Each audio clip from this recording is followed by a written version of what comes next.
স্বাগত জানাচ্ছি সবাইকে একাত্তর জার্নালে এবং আপনাদের সাথে আছি আমি মিথিলা ফারজানা। দর্শক, আপনারা জানেন যে একাত্তর জার্নাল সেই অনুষ্ঠান যে অনুষ্ঠানে সারাদিনকার খবরাখবরগুলো নিয়ে আমরা বসি এবং চেষ্টা করি সেখান থেকে সবচেয়ে গুরুত্বপূর্ণ যে খবরগুলো রয়েছে সেগুলো বেছে নিয়ে তার ভেতরকার গুরুত্বপূর্ণ অংশগুলো আপনাদেরকে জানিয়ে দেবার। আজকে যে কারণে আমরা একটু ভিন্নভাবে এই অনুষ্ঠানটি শুরু করছি, কিছুক্ষণের মধ্যে হয়তো আপনারা জানতে পারবেন এবং বুঝতে পারবেন যে কেন এভাবে শুরু করার কারণ। আমরা আজকে সারাদিনকার খবরের মধ্যে সবচেয়ে বেশি করে যে খবরগুলো সারাদিন গণমাধ্যমে দেখেছি সেটি হলো জলাবদ্ধতার খবর, জলজট, যানজটের খবর এবং ঢাকার এই সারাদিনকার বৃষ্টি, গত দুদিনের বৃষ্টি এবং তার ফলে সৃষ্ট যে যানজট, জলজট এবং মানুষের দুর্ভোগ, সেটি ছিল গণমাধ্যমের সবচেয়ে বড় গুরুত্বপূর্ণ খবর। সেই খবরটিকে একটু যতটা পারি আমরা আপনাদেরকে বেশি করে দেখাবার, বোঝাবার চেষ্টা করব। সেই কারণে আজকে অন্যরকম একটি আয়োজন আপনারা দেখতে পাচ্ছেন। আজকে আমাদের সাথে যারা রয়েছেন তারা হলেন সাংবাদিক গবেষক আফসান চৌধুরী এবং ভোরের কাগজের সম্পাদক শ্যামল দত্ত। আপনাদের দুজনকে একাত্তর জার্নালে স্বাগত জানাচ্ছি। যেমনটি বলছিলাম যে চেষ্টা করছিলাম আজকে সারাদিনকার খবরগুলো একটু জানিয়ে দেব, আপনাদেরকে বড় পর্দায় দেখিয়ে দিতে চাই যে সারাদিন ধরে আমাদের যে সংবাদ কর্মীরা রয়েছেন, আমাদের সহকর্মীরা রয়েছেন, তারা যে খবরগুলো পাঠিয়েছেন, ছবিগুলো পাঠিয়েছেন, সেই ছবিগুলো দেখাতে চাই। একটু এই বাম পাশে যেটি দেখতে পাচ্ছেন সেটি হচ্ছে মতিঝিলের দৃশ্য, নিচে আছে ধানমন্ডি, এই পাশে আছে কারওয়ান বাজার এবং ও পাশে আছে অন্যান্য বিভিন্ন এলাকার দৃশ্য। আমার মনে হয় যে দেশের বাইরের যে চিত্রগুলো সেগুলো আপনাদেরকে এখানে হয়তো দেখাতে পারবো, যদি একটু আমার সহকর্মীরা সাহায্য করেন। তাহলে হয়তো দেখব যে এইখানে অন্যান্য অঞ্চলে যে বৃষ্টিপাত হয়েছে, খুলনা, বাগেরহাট এসব অঞ্চলে এবং চট্টগ্রামেও ছিল, কিন্তু চট্টগ্রামে আজকে জলাবদ্ধতা সৃষ্টি হয়নি। সেটি ছাড়া অন্যান্য অঞ্চলের যে দৃশ্যগুলো সেগুলো আপনাদেরকে দেখাতে পারবো। খুলনা, চট্টগ্রাম, বরিশাল এবং ভোলা, সারাদিন সব জায়গায় বৃষ্টিপাত হয়েছে এবং সব জায়গার মধ্যে বৃষ্টিপাত বরিশালেই একটু বেশি হয়েছে এবং খুলনাতেও প্রচুর বৃষ্টি হয়েছে। সেই জায়গাগুলো, চট্টগ্রামে জলাবদ্ধতা প্রায় সারা বছরের কাহিনী। আমার মনে হয় দর্শকরা দেখতে পাচ্ছেন পুরো অঞ্চল। আমরা চেষ্টা করেছি যে সারা দেশের বিভিন্ন অঞ্চল, বিশেষ করে ঢাকার বিভিন্ন অঞ্চলগুলোকে যাতে তারা দেখতে পান। আমাদের সহকর্মীরা আজকে সারাদিন ঢাকায় ছিলেন এবং ঢাকায় বিভিন্ন অঞ্চলে তারা থেকেছেন, তারা চেষ্টা করেছেন এই জলাবদ্ধতার ছবিগুলো, খবরগুলো আপনাদেরকে জানানোর জন্য। আমার সাথে যুক্ত হচ্ছেন এই মুহূর্তে ফাল্গুনী রশিদ, আশা করছি তাকে আমরা এই বড় পর্দায় দেখতে পাবো। আছেন মাফি ইসলাম, তাকেও নিশ্চয়ই এখানে দেখতে পাবো। আছেন দেব চৌধুরী এবং আরও সাথে আছেন কাবেরী মৈত্র। আমরা চারজন সহকর্মীকে নিয়ে যাচ্ছি এবং চারজন সহকর্মী ঢাকা শহরের 4টি জায়গায় ছিলেন। হয়তো দেব চৌধুরীকে দেখে অনেকে একটু ভাবছেন যে কি ব্যাপার, খেলাধুলার বিষয়টি কি হলো। নিশ্চয়ই দেব চৌধুরীকেও কেন নিয়েছি সেটি আপনারা দেখতে পাবেন। মাফি ইসলাম, কাবেরী মৈত্র, ফাল্গুনী রশিদ এবং দেব চৌধুরীকে যুক্ত করে নিয়ে আলোচনায় আসছি। এখনই নিশ্চয়ই দেখতে পাবো, কিন্তু আমি একটু দর্শকদেরকে জানিয়ে রাখছি যে www.facebook.com/71journal এই ওয়েব পেজটি খোলা আছে আপনাদের জন্য। আপনারা এখানে মন্তব্য করতে পারেন, আপনারা পরামর্শ দিতে পারেন, প্রশ্ন করতে পারেন। আমরা আশা করছি এই অনুষ্ঠানের কিছুক্ষণের মধ্যে আমরা যুক্ত করে নিতে পারবো ঢাকার 2 মেয়র এবং ওয়াসার যিনি এমডি তাকেও, এবং তাকে নিয়ে নিশ্চয়ই আমরা এই আলাপটি চালাতে পারবো। আমি যেমনটি বলছিলাম, আমাদের 4জন সহকর্মী আমাদের সাথে যুক্ত আছেন। ফাল্গুনী রশিদ, আপনাকে ধন্যবাদ। মাফি ইসলাম, আপনাকে ধন্যবাদ জানাচ্ছি। কাবেরী মৈত্র আছেন আপনি আমাদের সাথে, আশা করছি শুনতে পাবেন। এবং দেব, আপনাকে ধন্যবাদ জানাচ্ছি যুক্ত হবার জন্য। আমি ফাল্গুনীকে দিয়ে শুরু করছি। ফাল্গুনী, আপনি ছিলেন খুব সম্ভবত ধানমন্ডি, আজিমপুর এই এলাকাটায়। আমি কারওয়ান বাজার, আজিমপুর এই এলাকাটিতে ছিলাম আজকে সারাদিন। আচ্ছা, আমরা তো ছবিতে দেখতেই পাচ্ছি এবং যারা রাস্তায় নেমেছিলেন তারাও মোটামুটি দেখতে পেয়েছেন সারাদিন কি অবস্থা হয়েছে, কিন্তু তারপরও আপনার কাছ থেকে জানতে চাই আপনার অভিজ্ঞতা। আসলে আপনারা যারা পাহাড়ে গিয়েছেন তারা নিশ্চয়ই জানেন যে পাহাড়ের সৌন্দর্য কিন্তু আসলে ক্যামেরায় ধারণ করা সম্ভব না। এই ভোগান্তিটাও কিন্তু আমার কাছে একই রকম মনে হয়েছে, কারণ যা দেখেছি সেটি আসলে ক্যামেরায় বলে বোঝানো সম্ভব না, রিপোর্টারের পক্ষে বলে বোঝানো সম্ভব না। প্রতিটি মুহূর্তে সাধারণ মানুষকে কি পরিমাণ ভোগান্তির মধ্য দিয়ে যেতে হয়েছে। প্রতিদিনকার ঘটনা আপনি জানেন, জলাবদ্ধতার হলে কাপড় নষ্ট হবে, নোংরা পানি ধরে হাঁটতে হবে, এবং যেহেতু আজকে একটু ভারী বৃষ্টিপাত হয়েছিল, এই অবস্থা কিন্তু সকাল থেকেই ছিল এবং তীব্র যানজট। আমি আমার প্রতিবেদনটিতেও বলবার চেষ্টা করেছি যে আসলে জলাবদ্ধতায় মোটামুটি অভ্যস্ত নগরবাসী, তারা কিন্তু হাতে বেশি সময় নিয়ে ঘর থেকে বের হচ্ছেন।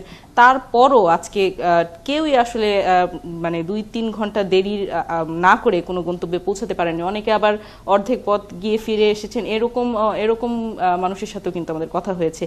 বিশেষ করে যারা একটু বয়স্ক ছিলেন তাদের তো দুর্ভোগের সীমা ছিল না।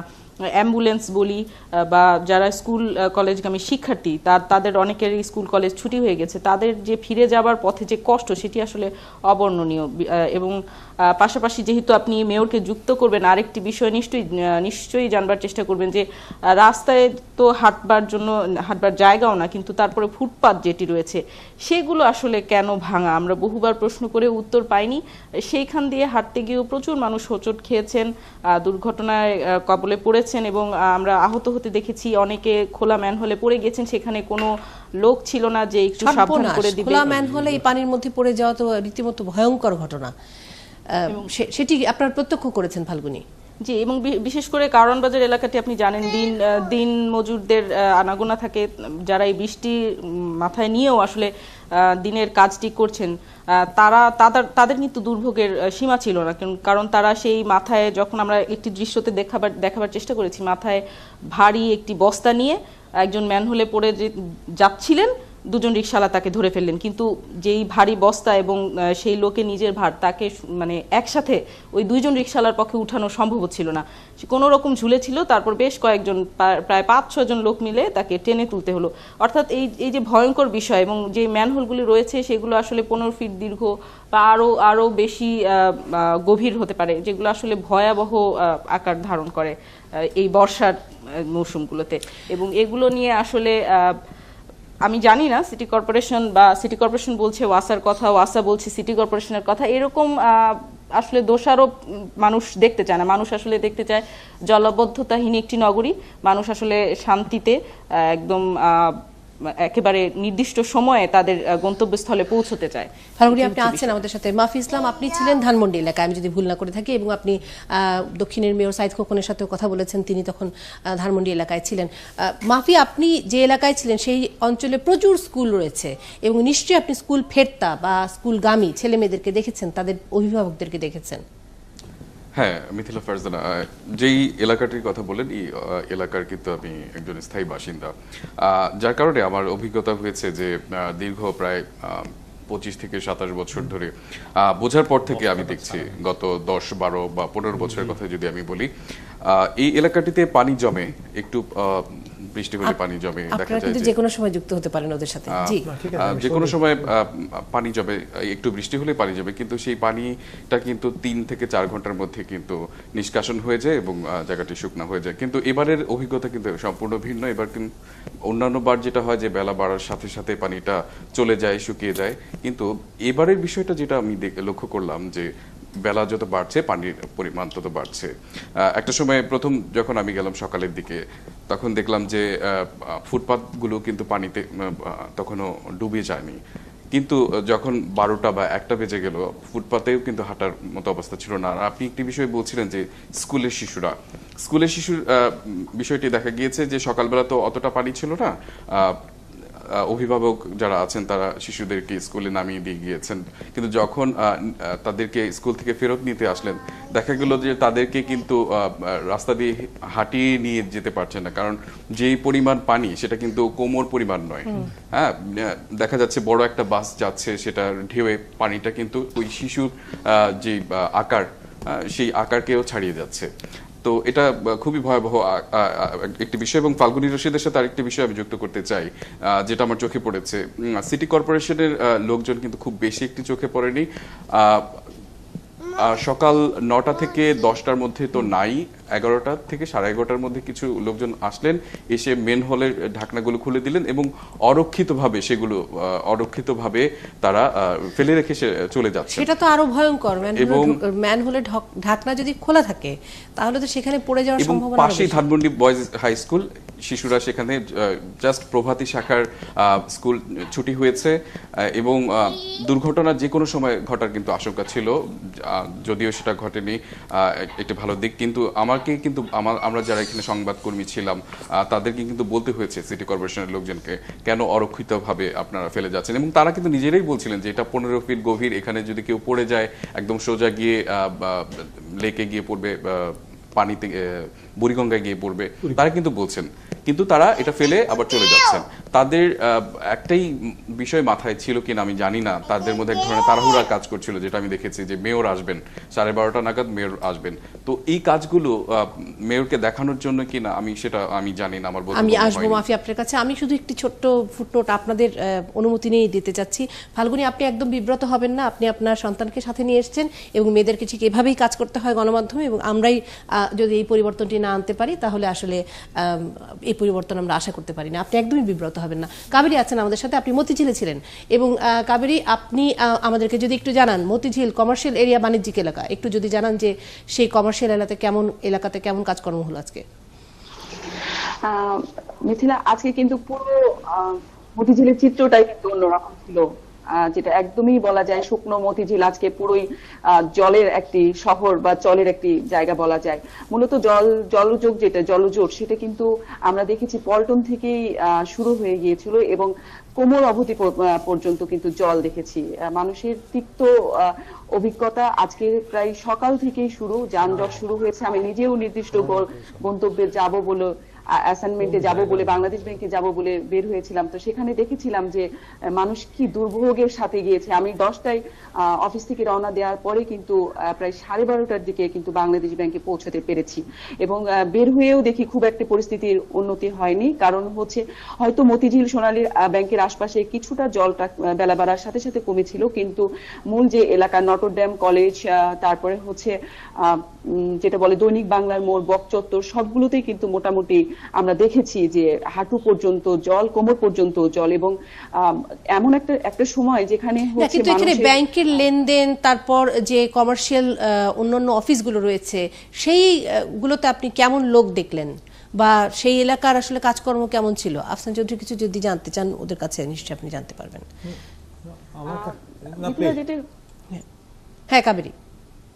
মিথিলা, যেটি হয়েছে যে আজকে কিন্তু নির্দিষ্ট সময়ে কিন্তু কোনো অফিসই সেরকম শুরু হয়নি, যদিও অফিসের নিয়ম মাফিক তালা খুলেছে, দরজা খুলেছে, ব্যাংকের ঘরগুলো লাইট জ্বলেছে, কিন্তু কর্মকর্তারা খুব নির্দিষ্ট সময় আসতে পেরেছে বলে আমার মনে হয়নি। কারণ আমি 2-3টে ব্যাংকে যাওয়ার আমার সুযোগ হয়েছিল, সেখানে দেখেছি গ্রাহক উপস্থিতি খুব একটা বেশি ছিল না। যারাও গেছেন একদম ভিজে প্রায় তিক্ত অভিজ্ঞতা নিয়ে গিয়েছেন, এবং ব্যাংকের লেনদেনের চাইতে আজকে কিন্তু গ্রাহকদের এবং ব্যাংকারদের মুখে মুখে কিন্তু ছিল এই ধরনের তিক্ত অভিজ্ঞতার গল্প, এবং জলজট এবং যানজটের যে দুর্ভোগ, সেই তারা কিন্তু এই গল্পটি করেছিলেন। এবং সবার মুখেই কিন্তু একরকম যেটি সিটি কর্পোরেশনের দায় বা সরকারের দায়, এই ধরনের কথাবার্তা কিন্তু ঘুরে ফিরেই বারবারই এসেছে। আমরা এইসব প্রসঙ্গে আসবো কাবেরী, আমরা এসব প্রসঙ্গে আসবো। দেব, আপনি আছেন, এবং জলজট নিয়ে আপনাকে কেন যুক্ত করলাম সেটি নিশ্চয়ই আমাদের দর্শকরা বুঝতে পারছেন কিনা জানি না। আজকে যতদূর আমি জানি যে আপনি একটি প্যাকেজ করেছেন, রিপোর্ট করেছেন, সেটি হলো যে অস্ট্রেলিয়ার ক্রিকেট টিম তাদের বাংলাদেশে আসবার কথা, নিরাপত্তার বিষয়টি নিয়ে আবারও তারা চিন্তা ভাবনা করছেন, এবং যে স্টেডিয়ামটিতে খেলা হবার কথা ফতুল্লা স্টেডিয়াম, সেই স্টেডিয়ামের কি খবর সেটি আমাদেরকে দেব জানাচ্ছিলেন। দেব, যদি একটু আপনার অভিজ্ঞতাটা বলেন। ধন্যবাদ মিথিলা। আপনারা সবাই বলছিলেন আজকের কথা, ইনফ্যাক্ট আমি রিপোর্টটা করেছি গতকালকে, এবং এটা বলতে গেলে আরেকটু পেছনে যাওয়া দরকার। এখন থেকে প্রায় মাস দেড়েক আগে, অ্যারাউন্ড মে মাসের শুরুর দিকে কিছু বৃষ্টি হয়েছিল। তো ওই সময় ঢাকা প্রিমিয়ার লিগ চলছিল। তো স্বভাবতই ম্যাচ কভার করার জন্য আমি ফতুল্লা স্টেডিয়ামে যাই।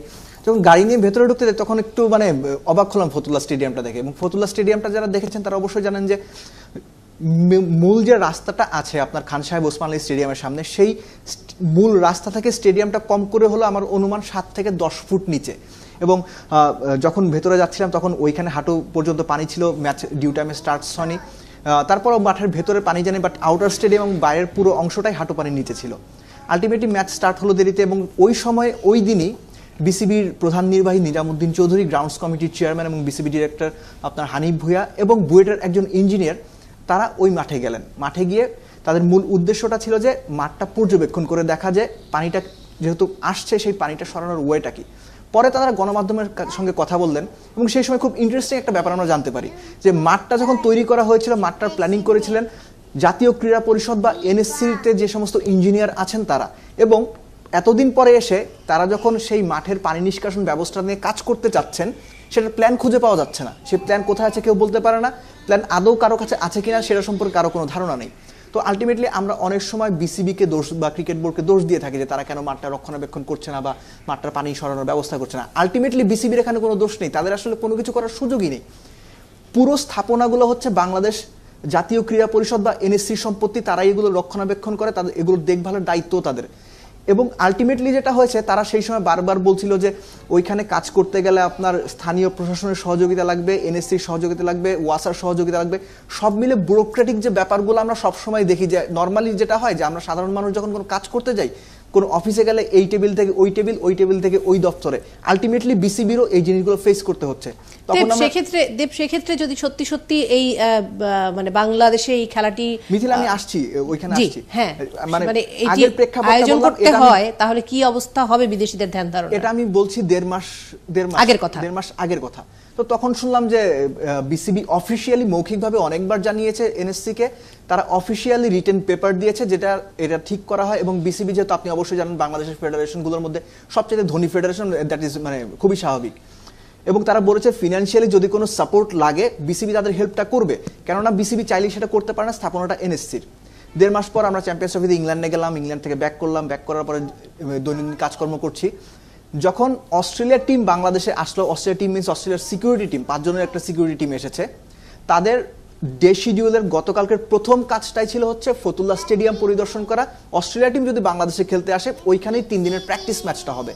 তো আলটিমেটলি বৃষ্টি হচ্ছিল, আবহাওয়া খারাপ ছিল, যে কারণে তারা ওইখানে যাওয়াটা ক্যান্সেল করেছে। এবং আমাদেরও প্ল্যান ছিল সকালে গিয়ে সেখানে মানে উপস্থিত থাকা, এবং আমরা দেখতে চাইছিলাম যে ওই সিচুয়েশনে অস্ট্রেলিয়ান প্রতিনিধি দল সেখানে পৌঁছে তারা কি করে বা তাদের এক্সপ্রেশনটা কি হয়। হয়তো তারা গণমাধ্যমের সঙ্গে কথা বলতেন না, বাট কপাল ভালো যে লিটারালি আমি যেটা মনে করি আসলে বাংলাদেশের ইটস লাকি যে তারা সেখানে যাননি।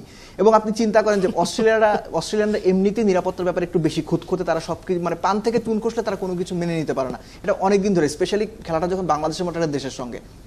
তো সবকিছু মিলে অস্ট্রেলিয়ান প্রতিনিধি দল আজকে তারা চিটাগাংয়ে চলে গেছে। এবং চিটাগাংয়ের অবস্থা কি গণমাধ্যমে যারা আমরা কাজ করি তারা তো জানি, সাধারণ মানুষরাও জানেন। তো ওখানে গিয়ে তারা কি দেখছেন গড নোজ। তারা যে জাননি এটা আমাদের জন্য সৌভাগ্য। তবে শন ক্যারল যিনি ওই নিরাপত্তা দলের প্রধান, তিনি একই সঙ্গে ক্রিকেট অস্ট্রেলিয়ার দুর্নীতি দমন বিভাগেরও ম্যানেজার, তারা যদি ওখানে গিয়ে এরকম একটা অবস্থা দেখতেন সেই ক্ষেত্রে মানে বাংলাদেশ ক্রিকেটের ভাবমূর্তিটা কোথায় যেত। সবচেয়ে বড় কথা হচ্ছে যে শ্যামল দত্ত আছেন, শ্যামল দত্ত আপনার কাছে কিছু জানতে চান। ওরা তো বলেছে 48 ঘন্টার মধ্যে আবার যাবেন। এক্স্যাক্টলি, উনি বলেছেন 48 ঘন্টার মধ্যে যদি তিনি সময় পান তাহলেই শুধুমাত্র যাবেন। তাহলে কি 48 আওয়ার্সে কোনো উন্নতি হবে? আমি তো ফতুল্লা স্টেডিয়ামে গেছি আগে, দেখেছি এটা আসলে রাস্তা থেকে অনেক নিচু, এবং যেভাবে পানি জমে আছে এখনই, এটা ভয়াবহ অবস্থা। ওরা যদি ওই অবস্থায় দেখে তো ওরা খেলতেও আসবে না। আমি আপনাকে এটুকু বলতে পারি যে গতকালকে অস্ট্রেলিয়ান প্রতিনিধি দল যাওয়ার কথা ছিল, ঠিক তার আগের দিন ওখানকার আমাদের যে সোর্স আছে তার সঙ্গে আমরা ফোনে কথা বলেছি, তিনি জানিয়েছেন যে 8 থেকে 10টা পানি নিষ্কাশন পাম্প সেখানে ব্যবহার করা হয়েছে। এবং তার ফলে ফতুল্লা স্টেডিয়াম এলাকা আউটার আমরা আমাদের দর্শকরা দেখতে পাচ্ছেন, জি, ওইখানে 8-10টা পানির পাম্প সারা রাত্রি কাজ করানো হয়েছে। তারা এক্সপেক্ট করছিলেন যদি সারা রাত্রি কাজ করা সম্ভব হয় এবং বৃষ্টি না হয় সেই ক্ষেত্রে হয়তো কিছুটা অবস্থার উন্নতি হবে। এবং আমরা সবাই দেখেছি যে তারপরের দিন সারা রাত্রি অলমোস্ট বৃষ্টি হয়েছে, যে কারণে অবস্থার উন্নতি তো দূরের কথা, সেখানে অবনতি হয়েছে। তো আলটিমেটলি আমি এখানে একটা ব্যাপার যোগ করতে চাই যে এনএসসির যেটা দায়িত্ব, আলটিমেটলি এনএসসির এই কাজটা করার কথা। এবং আপনি একটা ব্যাপার চিন্তা করেন যে একটা ইন্টারন্যাশনাল স্টেডিয়াম বানানো হলো যেখানে ইন্টারন্যাশনাল ক্রিকেট ম্যাচ হয়েছে, সেই স্টেডিয়ামটা করা হয়েছে আপনার নর্মাল রাস্তার লেভেল থেকে 8 থেকে 10 ফুট নিচে। মানে একটা অর্গানাইজেশন বা সরকারি একটা সংস্থা কতটুকু সুদূর প্রসারী পরিকল্পনা থাকলে এইরকম একটা কাজ করতে পারে। এখানে কি এনএসসি এবং বিসিবির মধ্যে কোনো সমন্বয় নেই? তাদের মধ্যে কাজের, স্টেডিয়ামগুলোর এই চেহারা থাকবে, বিসিবি খেলবে, কি করে সম্ভব? এটি বিসিবি ক্রিকেট খেলার জন্য বানিয়েছে না, এটা কি বলে ওয়াটার পোলোর জন্য বানিয়েছে সেটা তো আর আমরা জানি না, সেটাও তো বলা হয়নি। এটা খেলাটা কোনটা? আমরা বলছি ক্রিকেট, কিন্তু আমরা তো জানি না পরিকল্পনা মতে এটা কি স্টেডিয়াম বানানো হয়েছে, কিন্তু স্টেডিয়াম বানানো হয়েছে, কিন্তু এটা ক্রিকেট খেলা হবে তা তো কোনো জায়গায় লেখা নেই। আসলে কোনো সুযোগ আছে বলে আমি মনে করি না। স্টেডিয়ামটা জাতীয় ক্রীড়া পরিষদের, বিসিবি সেটা স্টেক হোল্ডার হিসেবে বিসিবি সেখানে খেলা পরিচালনা করে, শুধুমাত্র এটা তো বিসিবির ব্যাপার না, এটা তো জাতি রাষ্ট্রের ব্যাপার। অনেক ধন্যবাদ দেব, অনেক ধন্যবাদ কাবির, এবং অনেক ধন্যবাদ মাহফি ইসলাম, অনেক ধন্যবাদ ফাল্গুনী রশিদ। আপনাদেরকেও আমরা প্রয়োজনে নিশ্চয়ই আপনাদের সাথে আরো একবার যুক্ত হব, কারণ যেমনটি বলছিলাম যে আমরা যুক্ত করে নিতে চাই 2 মেয়র এবং ঢাকা ওয়াসার প্রকৌশলী তাকসিম খানকে। বিরতি নিয়ে ফেরত আসছি। 71 জার্নাল এবং আরও একবার সবাইকে স্বাগত জানাচ্ছি। আপনাদেরকে যেমনটি বলেছিলাম যে আমাদের সাথে যুক্ত হবেন ঢাকা দুই প্রান্তের যে উত্তর এবং দক্ষিণের মেয়র। আমার সাথে এই মুহূর্তে যুক্ত আছেন প্রকৌশলী তাকসিম এ খান, ব্যবস্থাপনা পরিচালক, ঢাকা ওয়াসা। আরও যুক্ত আছেন আনিসুল হক, মেয়র, ঢাকা উত্তর সিটি কর্পোরেশন। এবং ফোনে যুক্ত আছেন আমাদের সাথে মোহাম্মদ সাইদ খোকন, মেয়র, ঢাকা দক্ষিণ সিটি কর্পোরেশন। আপনাদের সবাইকে ৭১ জার্নালের পক্ষ থেকে স্বাগত জানাচ্ছি। আশা করছি আপনারা সবাই আমার কথা শুনতে পাচ্ছেন। জনাব তাকসিম খান, আপনি কি শুনতে পাচ্ছেন আমার কথা? জি। মাননীয় মেয়র আনিসুল হক, আপনি কি শুনতে পাচ্ছেন আমার কথা? শুনতে পাচ্ছি। জি। মাননীয় মেয়র সাইদ খোকন, আপনি কি আমার কথা শুনতে পাচ্ছেন? জি। মাননীয় মেয়র মোহাম্মদ সাইদ খোকন, আপনি কি আমার কথা শুনতে পাচ্ছেন?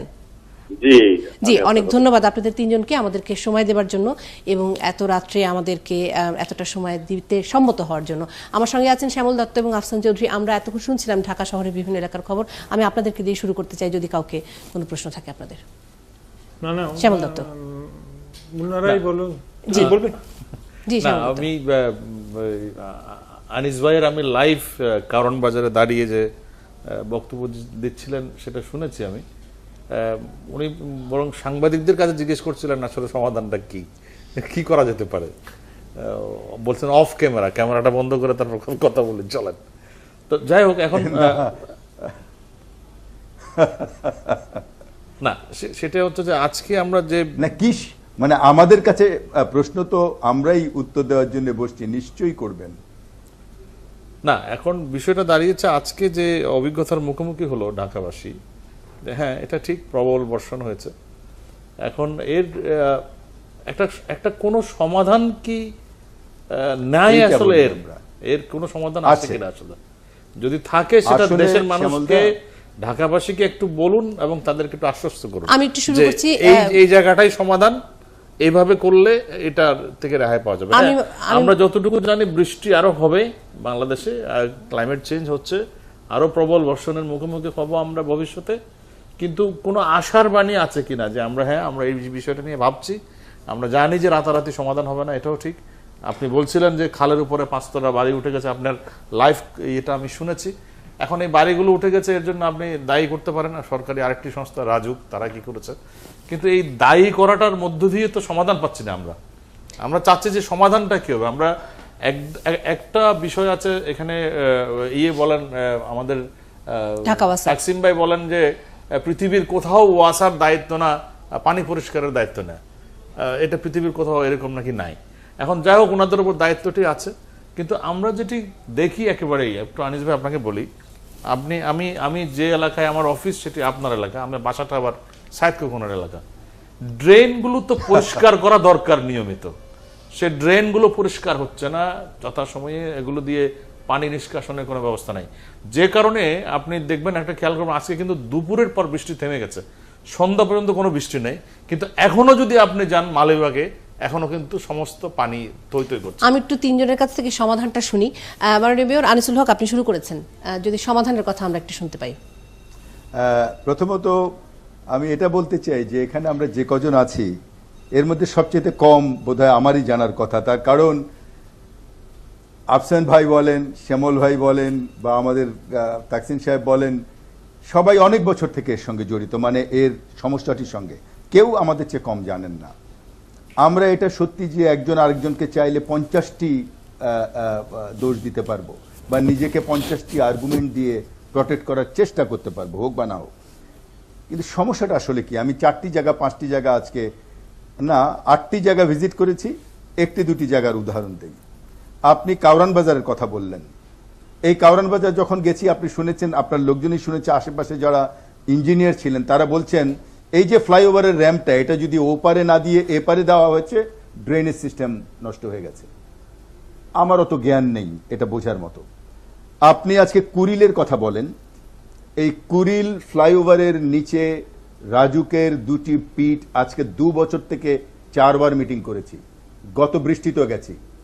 যে কোনো কারণে হোক, আপনারা আমার লাস্ট কোঅর্ডিনেশন মিটিংয়ে শুনেছেন যে এবার যে কোনোভাবে এটাকে ঠিক করা হবে।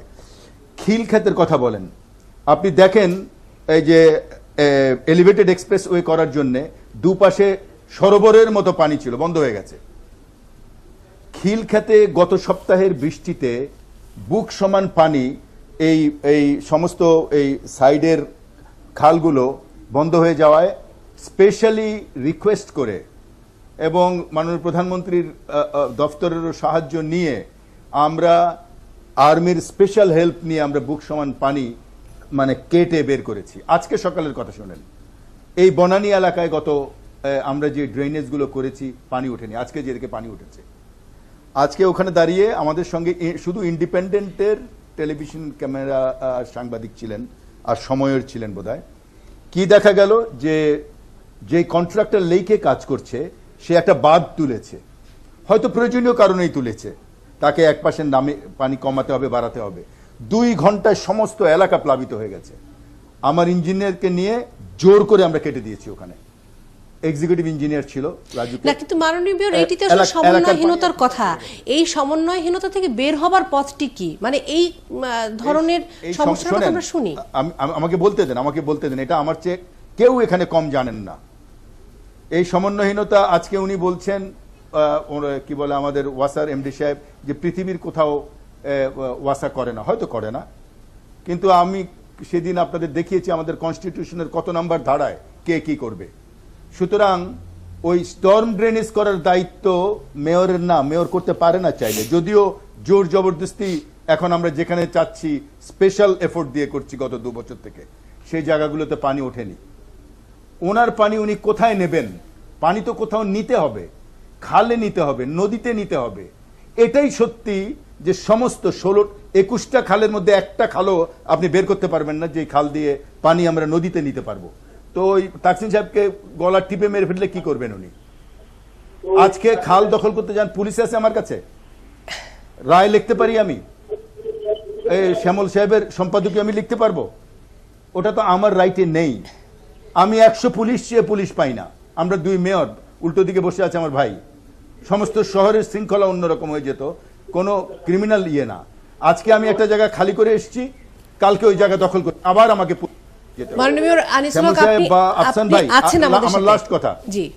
আমার লাস্ট কথা আমি বলছি, গত 20 দিনে আমরা মিরপুরের একটা রাস্তা খালি করতে পারছি না, এমন জবরদখল। আমরা ড্রেন তৈরি করব, কি বলে মাঠ তৈরি করব, এটা কি করবেন? কোর্টে গেলে ইনজাংশন হয়ে যায়। আজকে যদি একজনের নেতৃত্বে ওয়াসা বা আমাদের কারো নেতৃত্বে বলা হয় দিস পাওয়ার দেওয়া হলো, ভেঙে চুরমার করে ফেলো, কোনো কিছু মানা হবে না, ওরকম অথরিটি দিয়ে কাউকে দিয়ে দিতে হবে। এটা সম্ভব এবং এইটাই করতে হবে। জি মেয়র, আমরা শুনছি যে স্থানীয় সরকার মন্ত্রী বলছেন যে ওয়াসাকে আজকে ঢাকা মেয়রের 2 মেয়রের নিয়ন্ত্রণে আনা হবে, তেমন কথা আমরা শুনতে পাচ্ছি। আপনি আছেন মাননীয় মেয়র, আমি একটু দক্ষিণ সিটি কর্পোরেশনের মাননীয় মেয়র সাইদ খোকন, তার কাছ থেকে একটু শুনে আসি, আপনার মতোই বলেন কিনা সেটি একটু জানবার আগ্রহ আছে। কিন্তু আজকে আমরা শুনেছি তিনি বলেছেন যে জলাবদ্ধতা দূর করা হবে অতি শীঘ্রই। জনাব মোহাম্মদ সাইদ খোকন, আপনি নিশ্চয়ই শুনতে পাচ্ছেন আমার কথা? জি, আমি শুনতে পাচ্ছি। জি, আপনি শুনতে পাচ্ছিলেন কিনা উত্তর সিটি কর্পোরেশনের মেয়রের কথা? আমরা সত্যি যেটি জানতে চাই যে সমাধানটা কি? সমাধানটা আপনার ঢাকা ওয়াসার কাছে, এটা ক্লিয়ার। বিষয় যেটা বলছেন যে সারা পৃথিবীতে কোথাও ওয়াসার আপনার কাজ না, সারা পৃথিবী আপনার দেখার আমার বিষয় না। আমার বিষয় হচ্ছে ঢাকা, আর ঢাকাতেই আছে। সারা পৃথিবীতে ঢাকা সব জায়গায় ছড়িয়ে নেই। ঢাকা ওয়াসার ম্যান্ডেট স্টর্ম সুয়ারেজেস আপনার বর্ষণ জড়িত যে সমস্ত পানি নিষ্কাশন, সেটা ঢাকা ওয়াসা করবে। ক্লিয়ার কথা, পরিষ্কার কথা। এটা দায়িত্ব ঢাকা ওয়াসার। উনি এখানে বসে আছেন, প্ল্যান কিভাবে দেবেন সেটা উনি আমাদেরকে বলবেন। সেটা আমাদের সাহায্য থাকবে, সহযোগিতা থাকবে। বাট এটা ঢাকা ওয়াসার ম্যান্ডেট, অন্য কারো ম্যান্ডেট না। এটা সিটি কর্পোরেশন, রাজুক, কারো ম্যান্ডেট না। পিটার গ্যাসকে যদি আপনি এখন বলেন যে আপনার পানি পরিষ্কার করতে, সে কি বলবে? সে তো চিৎকার দিয়ে উঠবে। তো আমি কেন চিৎকার দেবো না? আমার তো এটা কাজ না, ঢাকা ওয়াসার কাজ। পরিষ্কার কথা। তার ম্যান্ডেটের মধ্যে আছে, তার আপনার ওয়াসার তো আপনার নিজের কথাতে চলে, তার একটা আইন আছে। তার আইনে খুব সম্ভবত 70 or 74 এর ঘ কিংবা গ, আমি কনফার্ম বলতে পারছি না, ক্লিয়ারলি লেখা আছে স্টর্ম সুয়ারেজ সে ম্যানেজ করবে। এটা আমাকে কেন আনসার করতে হবে? জনাব মাননীয় মেয়র, আপনি আছেন, আপনারা দুজনেই আছেন আমাদের সাথে, কিন্তু মেয়র সাহেব, আপনারা দুজনেই যখন নির্বাচন করেন তখন আপনাদের যে ইস্তেহারগুলো আপনারা দিয়েছিলেন, সেখানে আপনারা প্রথমেই বলেছিলেন যে আমরা ঢাকা শহরকে জলাবদ্ধতা মুক্ত করব, এটা কেন বলেছিলেন? এই প্রশ্নটির উত্তর আমি আসবো, কারণ আমাদের সাথে একটি প্রকৌশলী তাসকিম খান আছেন। এখনই জি, আমি একটু ঢাকা ওয়াসার উত্তরটি, সমস্ত প্রচেষ্টা রেখেছি, আমি শুধু ঢাকা ওয়াসার উত্তরটি শুনে আসি। মাননীয় মেয়র, ঢাকা ওয়াসার প্রধান প্রকৌশলী আছেন আমাদের সাথে, এটি ঢাকা ওয়াসার দায়িত্ব, এর উত্তর মেয়ররা দেবেন না। আফসান চৌধুরী কিছু বলছিলেন। জি না, আমি বলছি যে আমাদের মেয়ররা নির্বাচন করার সময় কি বলেন ওটা আমরা আর এখন সিরিয়াসলি আর কোনোদিন নেব না। ওনাদের বলার সময় তো বলে নিয়েছেন, তারপরে গত কয়েক বছর ধরে যে কষ্টটা ভোগ করতে হয়েছে এই দক্ষিণ সিটি কর্পোরেশনের মেয়র আমি একটু বলিনি, উনি তো বলেছেন, সেটা হলো যে মানুষের তো রাজনীতির উপর থেকে আস্থা চলে যাচ্ছে। আমাকে বলতে দেন, আমি শুনছি আপনার কথা, আমাকে যদি অ্যালাউ করেন আমি বলতে পারি।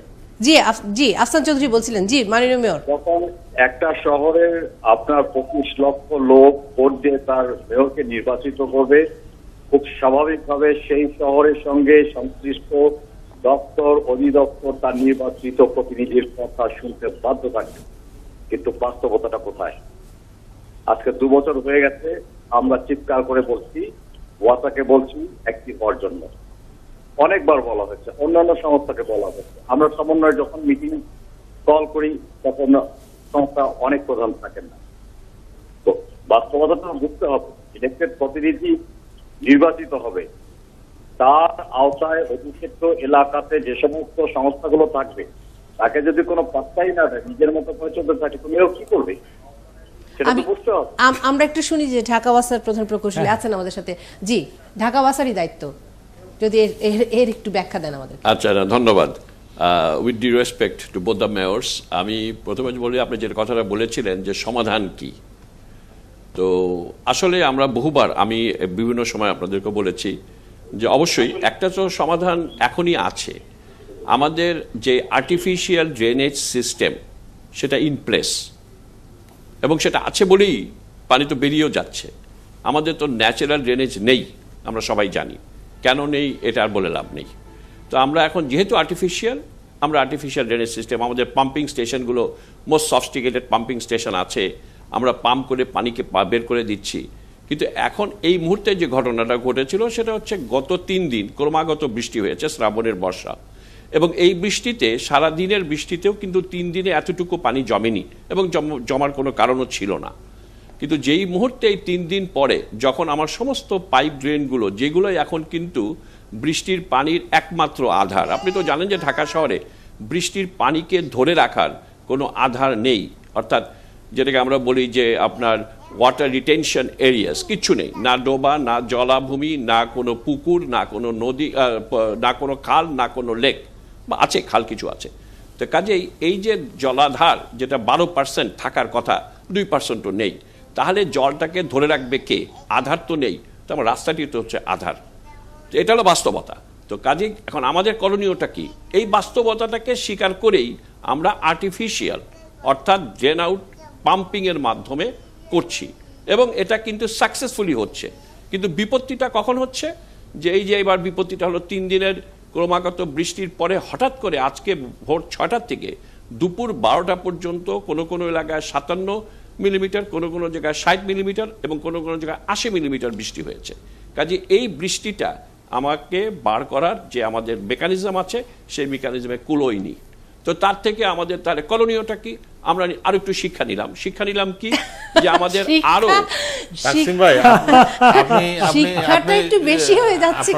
অত্যন্ত বিনয়ের সঙ্গে বলছি, জি আপনি শিক্ষা নিচ্ছেন, নিতে যাচ্ছেন, আপনি অত্যন্ত দেশের একজন নামী প্রকৌশলী, আপনি শিক্ষা নিতে থাকুন, তাতে কোনো সমস্যা নাই। কিন্তু প্রশ্ন হচ্ছে, আপনি যেটা বলছেন যে আপনি দায়টা চাপাচ্ছেন শুধুমাত্র এই যে গতকাল রাতের 2 দিনের বৃষ্টির উপরে। ঢাকা শহরে এখন সামান্য বৃষ্টি হলেই এমন ভাবে রাস্তায় পানি জমে যাচ্ছে, ড্রেনেজ সিস্টেম গুলো ফাংশন করছে না। তাকসিম ভাই, সত্যটাকে স্বীকার করে নেওয়া বল। আমি আমার বাসার সামনের রাস্তাটার কথা বলি, সার্কিট হাউস রোড, এটাতে সামান্য বৃষ্টি হলে 1 হাঁটু পানি হয়ে যাচ্ছে, পানি নামছে না, পানি যাচ্ছে না, ড্রেনেজ সিস্টেম কাজ করছে না। আমি তো প্রথমেই বলে নিলাম ন্যাচারাল ড্রেনেজ কোনোটাই কাজ করছে না। ন্যাচারাল ড্রেনেজ সিস্টেমটা কেন চলছে না এটা বলেন। আচ্ছা, তাহলে তো অনেক পুরনো কথা, না, আপনার পুরনো অনেক কথা, লম্বা হয়ে এটা যাবে। না না, এটা ন্যাচারাল না, আপনার ন্যাচারাল আমার দরকার নাই, জি। আমার দরকার হচ্ছে পানি নিষ্কাশন। রাইট। এবং এখন আমি কিভাবে হবে সেটা বলেন। আমি সেটাই জনাব- বলছি যে এখন জনাব আমরা যেভাবে তাসলিম খান, করছি- আমি একটু আপনাকে থামাচ্ছি, আমি বিরতির পর আসছি, কারণ আমার একটি প্রশ্ন আপনার কাছে জুড়ে দিয়ে রাখতে চাই। জি। সেটি উত্তর সিটি কর্পোরেশনের মেয়রও এই প্রশ্নটি করেছেন যে 21টি খাল পুনর্দখল বা আরো মিথিলা, একবার এই 21 খালের গল্প বহুত শুনছি, আর কোনো গল্প শুনতে চাই না। আমরা ঢাকা শহরটাকে জলাবদ্ধতা মুক্ত চাই, কি করতে পারবেন সেটা বলেন। আপনি রাইট, এখন আমি তো এইসব ওটাই গল্প বলছি, শুনিয়ে লাভ নেই। আর আমি তো সেটাতেই মানে আসছি, ইতিহাসটি আর মনে করতে চাই না। ইতিহাসের দরকার নাই। না, মনে না, করতে ইতিহাস- চাই না। ইতিহাস আমি বলছি না, কোনো ইতিহাসের চর্চার দরকার নেই। এখন দরকার আপনারা নেই। আমি বলেন যেটাই বলছি এটার যে সমস্যাটার মাননীয় সমাধান হবে কিভাবে? মেয়র আমরা মহোদয় বিরতি নিয়ে বললেন ফিরে যে আসছি। ম্যান্ডেট, জি, এই জনাব প্রশ্নেই আমি বলছি যে জনাব তাসলিম mandate খান, যখন আমি বললেন- শুনবো আপনার কথা। আমরা আসলে শুধু সমাধানই শুনতে চাই, কার দোষ, কেন হয়নি শুনতে চাই না। আরে আপনারা কার সবাই দোষ? আছেন, মাননীয় মেয়র সাইদ খোকন আপনি আছেন আমার সাথে, মাননীয় মেয়র আনিসুল হক আপনি আছেন আমাদের সাথে, এবং মাননীয় মেয়র দুঃখিত জনাব তাসকিন খান আপনিও আছেন আমাদের সাথে, এবং দর্শক আপনারাও আছেন আমাদের সাথে। বিরতি। ৭১ জার্নাল এবং আরো একবার সবাইকে স্বাগত জানাচ্ছি। প্রকৌশলী তাকসিমে খান, আপনি বলছিলেন যে সমাধানের পথ কি হতে পারে? জি, আমি সমাধানের পথে সরাসরি চলে গিয়েছি এবং এখনো যাচ্ছি। তবে যেই প্রশ্নটা মাননীয় দক্ষিণের মেয়র মহোদয় করেছিলেন যে ম্যান্ডেট, এবং এটা শুধুমাত্র ওয়াসার ম্যান্ডেট, আমি দুঃখিত, উইথ ডিউ রেসপেক্ট, আমি এটা একমত নই, কারণ এটা শুধু ওয়াসার ম্যান্ডেট নয়। আর তাই যদি হয় তাহলে উইথ ডিউ রেসপেক্ট আমার প্রশ্ন যে কিছুদিন আগে 500 কোটি টাকার স্টর্ম ওয়াটার ড্রেনেজের যে লাইনগুলো করেছে ঢাকা দক্ষিণ সিটি কর্পোরেশন, এবং এখনও ঢাকা শহরে যে সমস্ত ড্রেনেজ লাইনগুলো করা হচ্ছে, এটা কোন ম্যান্ডেটে? যদি ম্যান্ডেট শুধুমাত্র ঢাকা ওয়াসার হয়ে থাকে, আমাদের এই ঢাকা শহরের ড্রেনেজ ব্যবস্থাপনা, বৃষ্টির পানি, বর্ষার পানি, প্লাবনের পানি 7টা অর্গানাইজেশন ইকুয়ালি বা আংশিক দেখছে। তার মধ্যে ঢাকা ওয়াসা একটা, ঢাকা উত্তর সিটি কর্পোরেশন, ঢাকা দক্ষিণ city corporation, water development board, RAJUK, cantonment board, এবং এখন বড় বড় প্রাইভেট যেরকম বসুন্ধরা তার মধ্যে একটা, এবং আরও অনেকে। কাজে এই হচ্ছে এখন ড্রেনেজ সিস্টেম। আর আমরা ঢাকা শহরে 360 কিলোমিটার পাইপলাইন ঢাকা ওয়াসার তৈরি করা, বাকি 3000 কিলোমিটার পাইপলাইন ঢাকা উত্তর এবং দক্ষিণ সিটি কর্পোরেশনের তৈরি করা। যেই খালগুলো আছে, খালগুলোর মালিক হচ্ছে ঢাকা ডিসি, এবং সেইগুলো 2005, যদি আমি খুব ভুল না করি, এটা না, কিন্তু সেই আবারও একে অপরের উপর দোষ, আমি দোষারোপে যাইনি তো, আমি শুধু প্রশ্ন করেছি যে আমি তো প্রথমেই এই জন্য সমাধানই বললাম যে সমাধানই আমরা চাই, কিন্তু প্রশ্নটা হচ্ছে যে যেহেতু মাননীয় মেয়র মহোদয় এই কথাটা বললেন যে এটা একমাত্র ম্যান্ডেট না, ঢাকা কিন্তু ওয়াসা, সেক্ষেত্রে আপনি কি মনে করেন যে ঢাকা ওয়াসাকে যদি সিটি কর্পোরেশনের নিয়ন্ত্রণে নিয়ে আসা হয় তাহলে এই সমস্যার সমাধান হবে? আমরা তো ঢাকা ওয়াসার এই যে ড্রেনেজ সিস্টেম, এটা তো 2011 সাল থেকে আমরা লেখালেখি করছি যে it should go under the city authority, অর্থাৎ সিটি কর্পোরেশন। মাননীয় মেয়র সাইদ খোকন কিছু বলবেন কিনা, শুনছিলেন কিনা?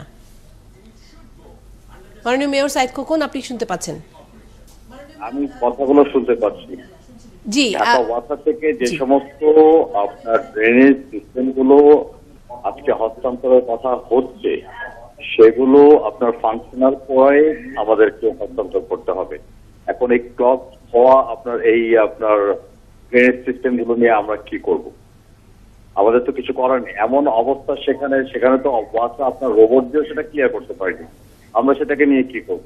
সেটা কোনো সমাধান নয়, বরং আপনার ওয়াসা যদি এন্টায়ার অর্গানাইজেশন সিটি কর্পোরেশনের সঙ্গে মার্চ করে দেওয়া হয়, যেটা আগেও ছিল। একটা সময় ছিল যখন ওয়াসার আপনার শুরু হয়নি, তখন কিন্তু একটা অথরিটির আন্ডারে এই ঢাকা সিটি পরিচালিত হতো।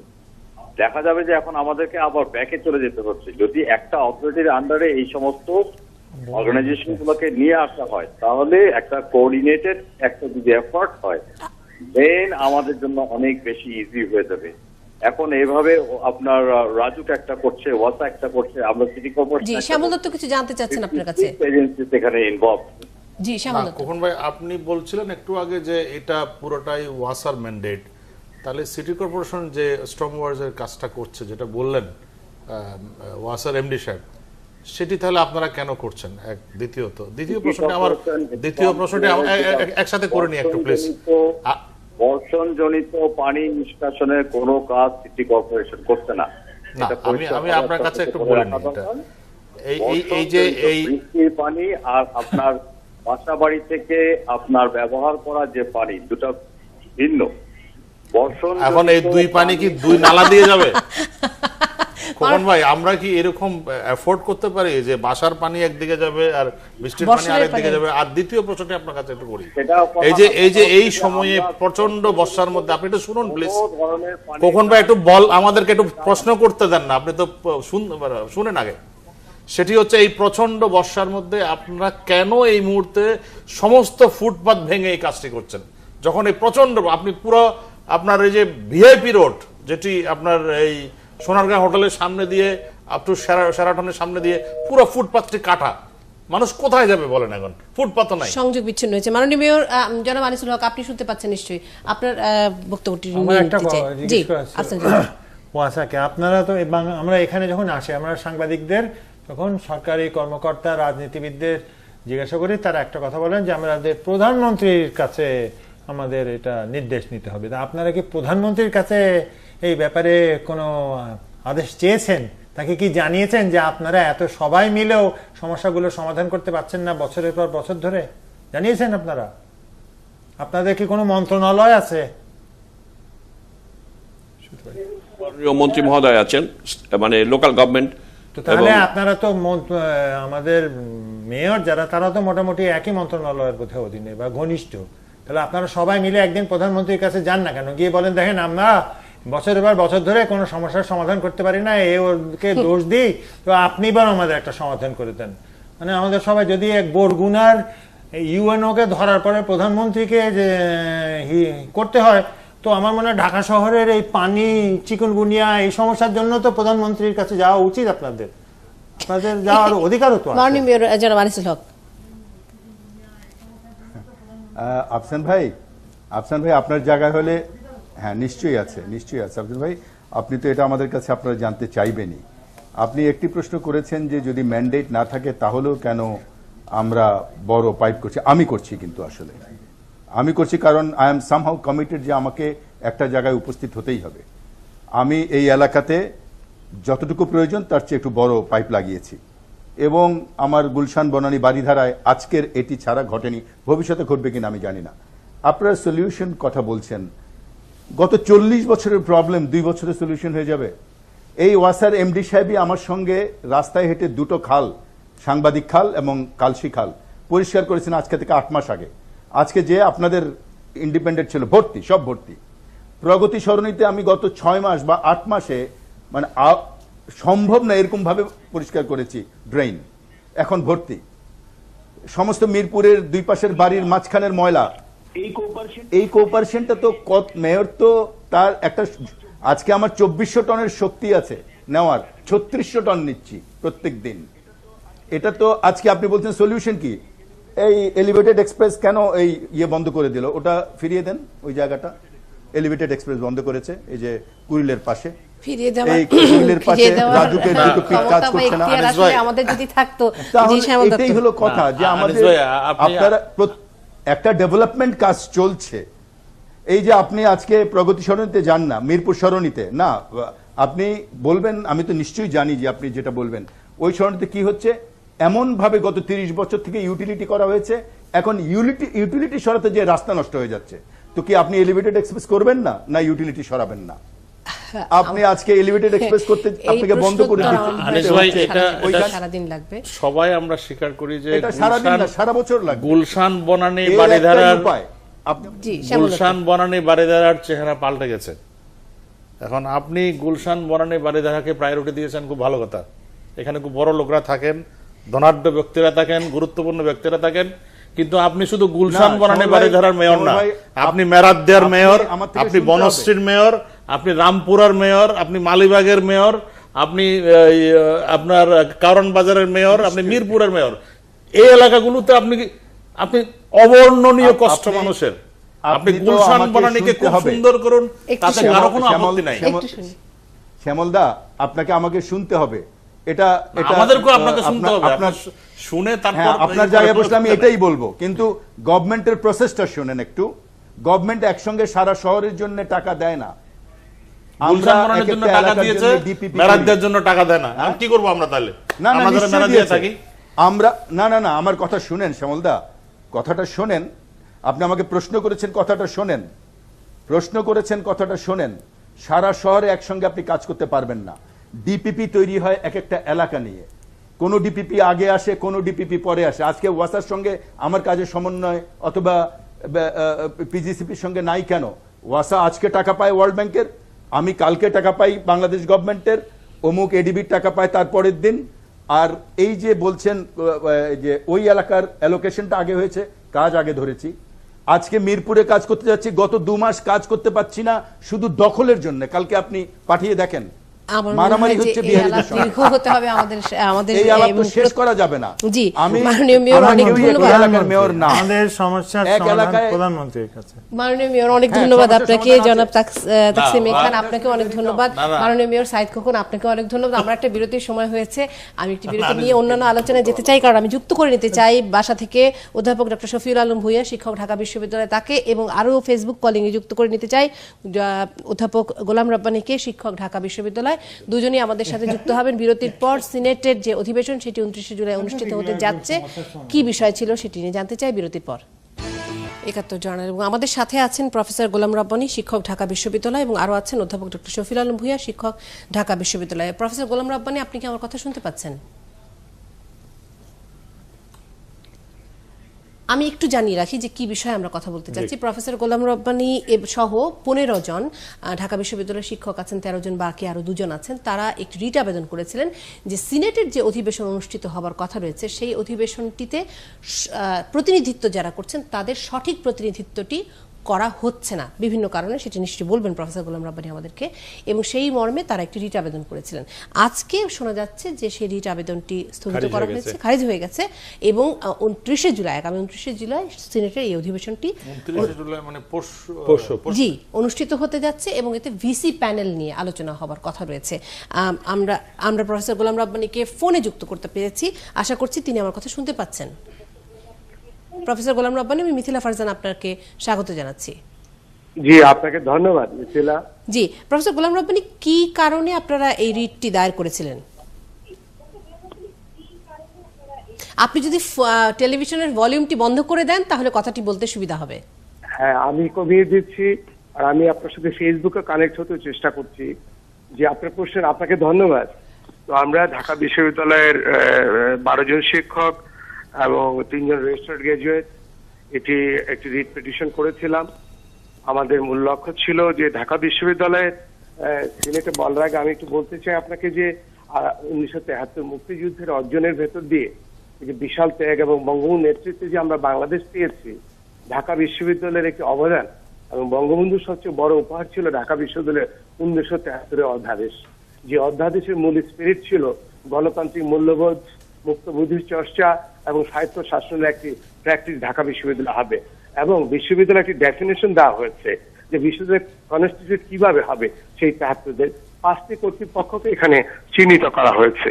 একটি হচ্ছে আপনার যে মাননীয় চ্যান্সেলর, যিনি আমাদের মহামান্য রাষ্ট্রপতি, দ্বিতীয় হচ্ছে মাননীয় উপাচার্য, তৃতীয় হচ্ছে সিনেটের সম্মানীয় সদস্য এবং সিন্ডিকেটের সদস্যবৃন্দ এবং একাডেমিক কাউন্সিল। তাহলে দেখা যাচ্ছে যে বিশ্ববিদ্যালয় বলতে আমরা যা বুঝি তার একটি অত্যন্ত অপরিহার্য এবং গুরুত্বপূর্ণ অন্যতম একটি অংশ হচ্ছে এই সিনেট সদস্য। এই সিনেট সদস্যটির দিকে যদি আমরা তাকাই তাহলে দেখব যে ঢাকা বিশ্বে আরো কিছু কর্তৃপক্ষ সৃষ্টি করা হয়েছে। এই আর্টিকেল 19-এর 1 থেকে যে পর্যন্ত 10টি কর্তৃপক্ষ, তার ভিতর 1 নম্বর কর্তৃপক্ষ 19-এর এতে আপনার বলা হয়েছে দ্য সিনেট। এই সিনেটের একটি কনস্টিটিউশন অফ সিনেট 20-র 1 ধারায় এবং ক্যালেন্ডারের আপনার 13 নম্বর পেজে বলা হয়েছে, এখানে এ থেকে এম এই 13টি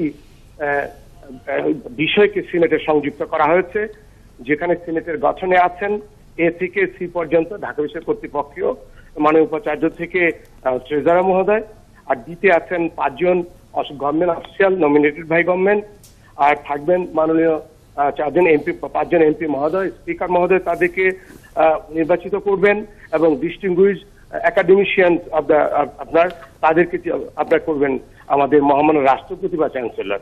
সেই ক্ষেত্রে আছে 5 রিপ্রেজেন্টেটিভ রিসার্চ বডিজ যাদেরকে নির্বাচিত করবেন ঢাকা বিশ্ববিদ্যালয়ের সিন্ডিকেট। তারপর যদি আমি আসি আপনার সেখানে প্রফেসর দেখছি গোলাম যে- রব্বানী, আমার মনে হচ্ছে যে বিষয়টি একটু জটিল হয়ে যাচ্ছে, এতটা বোঝা আসলে দর্শকদের পক্ষে খুব আমি কঠিন। সহজ করে দিই আপনার, জি। এই এমসিকে কর্তৃপক্ষে বলা হয়েছে যে এই যে এতগুলো উল্লেখ করছিলাম তার ভিতরে 3টি নির্বাচিত বডি থাকবে। জি, 2টি বডি খুব ডিরেক্ট আসবে, 25 জন 5 রেজিস্টার্ড গ্রাজুয়েট যারা ঢাকা বিশ্ববিদ্যালয়ের অ্যালুমনাস রেজিস্টার্ড জি। গ্রাজুয়েট সিনেটের মেম্বার সদস্য কতজন? সিনেটের বর্তমান সদস্য হচ্ছে 105 জন। 105 জনের মধ্যে কতজনের নির্বাচিত হয়ে আসবার কথা? আপনার নির্বাচিত হয়ে আসবার কথা হচ্ছে দুটো ক্যাটাগরিতে। জি। একটি হচ্ছে সেটি কতজন? 25 জন রেজিস্টার্ড গ্রাজুয়েট নির্বাচিত হবেন, 25 জন? যাদের ভোটার সংখ্যা 44,000 ভোটারের ভেতরে নির্বাচিত হওয়ার জি, প্রত্যাশা 25 আছে। জন গ্রাজুয়েট এবং Registered গ্রাজুয়েট graduate এবং নির্বাচিত ডাকসু হবেন। প্রতিনিধি আছেন কতজন? আর ডাকসুর প্রতিনিধি আছেন 5 জন। 5 জন, অর্থাৎ ডাকসু- 30 জন। আরো 30 জন। আর শিক্ষক প্রতিনিধি হচ্ছেন nominated by teachers of Dhaka university, তারা হচ্ছেন এই 35 জন।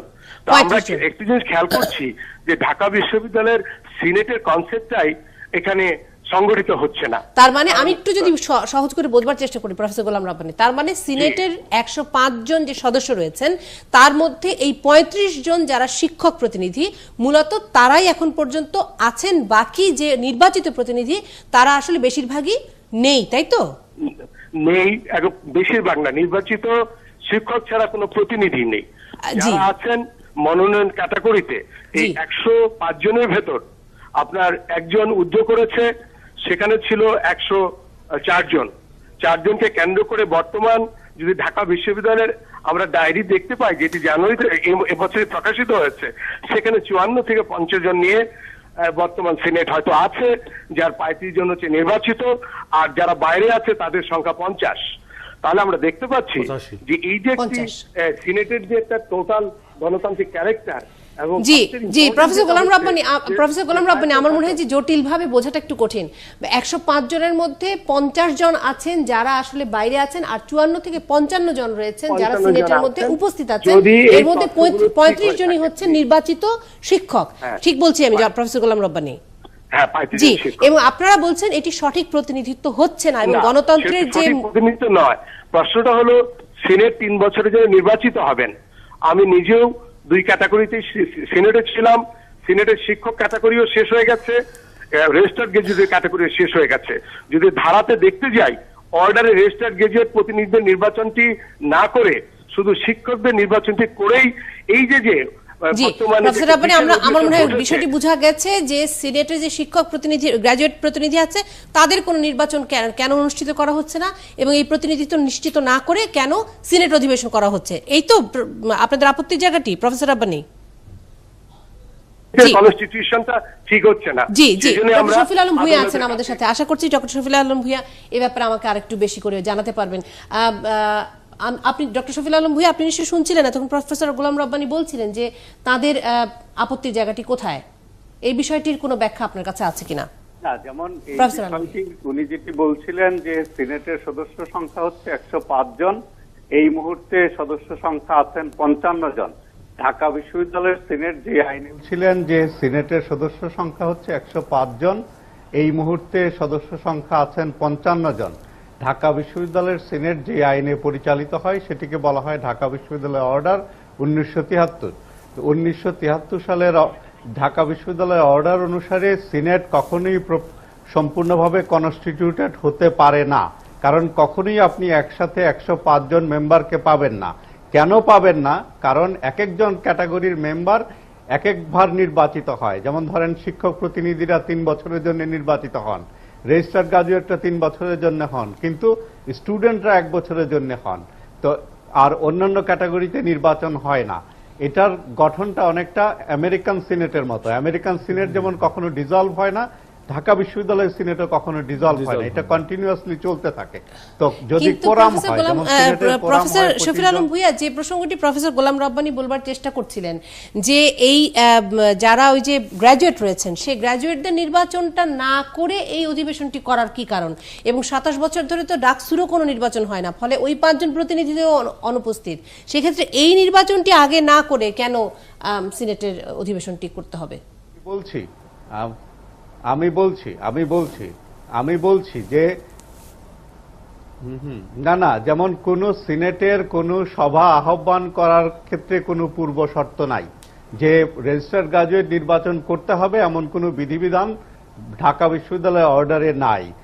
এই যে রেজিস্টার্ড গ্রাজুয়েট প্রতিনিধি নির্বাচন সামনে হবে, কারণ রেজিস্টার্ড গ্রাজুয়েট প্রতিনিধি নির্বাচন করতে গেলে 31শে অগাস্টের পরে করতে হয়। তো এই বছরের নির্বাচনটি যদি করতে হয় সেটা 31শে অগাস্টের পরে, এবং আপনার জানা থাকতে পারে হয়তো যে ঢাকা বিশ্ববিদ্যালয়ের রেজিস্টার্ড গ্রাজুয়েট নির্বাচনের জন্য প্রায় 2 মাস সময় লাগে, সারা দেশব্যাপী নির্বাচনটি সংগঠিত হয়। সেটি হয়তো ভবিষ্যতে হবে, কিন্তু সেটিকে কেন্দ্র করে মাননীয় উপাচার্য সিনেটের সভা ডাকতে পারবেন না এমন কোনো আইনি বাধ্যবাধকতা নাই। সেটাই কিন্তু আজকে আদালত পরিষ্কারভাবে বলেছে যে মাননীয় উপাচার্য তার ক্ষমতা বলে সিনেটের সভা ডাকতে পারেন, কারণ যদি সবাই না ডাকতে পারেন তাহলে তো সিনেট অকার্যকর হয়ে যাবে, এবং সিনেট তো কখনো অকার্যকর হতে পারে না।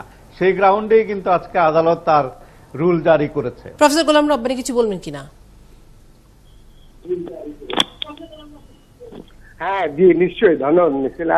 আসলে মনে হচ্ছে যে আমরা 73-এর অধ্যাদেশটাকে একদিকে রেখে দিচ্ছি আর আমরা সিনেটটাকে নিজেদের মতো একভাবে করতে চাচ্ছি। প্রশ্নটা হলো, এই সিনেটটি আপনার শিক্ষকদের নির্বাচন হয়েছিল গত জুলাই, আমি যদি ভুল না করে থাকি, আর রেজিস্টার্ড জজের নির্বাচন হয়েছিল 28শে সেপ্টেম্বর 2013, এবং সেটি নভেম্বরে শেষ হয়ে গেছে। নভেম্বর থেকে অদ্যাবধি সিনেটের নির্বাচনের দুটো ধারা, একটি হচ্ছে শিক্ষক প্রতিনিধি নির্বাচন, রেজিস্টার্ড জজের নির্বাচন। আমরা জানি না আইনকে কিভাবে খণ্ডিতভাবে প্রয়োগ করে শিক্ষকদের নির্বাচনটি সম্পন্ন করা হয়েছে, যেখানে ভোটার হচ্ছেন 18 থেকে 1900, আর ভোট দিয়ে থাকেন সর্বোচ্চ 1500 শিক্ষক, আর যেখানে 44,000 রেজিস্টার্ড বক্তব্যের পরিপ্রেক্ষিতে তারা কোর্টে গিয়েছিলেন, কোর্ট বলেছে যে, তো তাহলে তো আপনারা যদি বলছেন যে কিভাবে হচ্ছে, তো তার মানে আপনি বলতে চাচ্ছেন যে আদালত কেসটাকে বুঝতে পারেনি। গুলো বডি আছেন, কিন্তু আমরা দেখতে পাচ্ছি কোন বডি থেকে প্রতিনিধিত্ব না নিয়ে এক ধরনের আইনের অপব্যাখ্যা দিয়ে এই কাজগুলো করার চেষ্টা হচ্ছে, যেটি আমরা বলছি মানে আপনি বলছেন যে আদালতে গিয়ে তারা ভুল কথা বলেছে। মাননীয় উপাচার্যের প্যানেল আদালতে যে রায়টি হয়েছে, আমরা সম্পূর্ণভাবে আদালতের প্রতি শ্রদ্ধাশীল। 3টি নির্দেশনা এসেছিল, রুল নিশ্চয় জারি হয়েছে, স্টে হয়েছে ছিল, এবং 3টি ছিল কনস্টিটিউশন এবং কম্পোজিশন সিনেটে কমপ্লিট হতে হবে। অনেক ধন্যবাদ প্রফেসর গোলাম রব্বানী। আমার মনে হয় যে এই বিষয়টি স্পষ্ট, আমি জানি না প্রফেসর গোলাম শফিউল আলম ভূঁইয়া কি কিছু বলবেন? আর আপনারা বেশ মামলাবাজ হয়ে গেছেন, এটা বেশ একটা, এবং দুজনের তো একই দলের লোক, আপনারা বেশ নিজেদের বিরুদ্ধে মামলা করে যাচ্ছেন। আমাদের ধারণা ছিল যে এটা রাজনৈতিক পরিসরে হয়, এটা কি কারণে হচ্ছে প্রফেসর সাহেব? প্রফেসর শফিউল আলম ভূঁইয়া শেষ মন্তব্যটি। জি